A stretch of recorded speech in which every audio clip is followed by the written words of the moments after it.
You got to tell me about this beautiful vehicle. Opel? It's an Opel 71 Opel GT.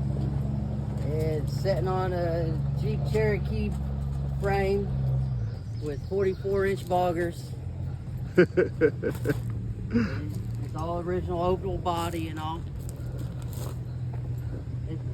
It's a play toy of them boys that have too much money. Uh-huh. What do you like most about it? That it gets a lot of attention. It does get a lot of attention. It shines up real nice too, right? When you clean it? Yes, it's all real nice paint job. What's the interior like? Rock crawler style. Uh-huh. It's got razor seats. Oh, sorry. Oh, that's so cool, dude. And you built it all out yourself? Built it myself. That's what's up. We're gonna go riding today? Yes, sir.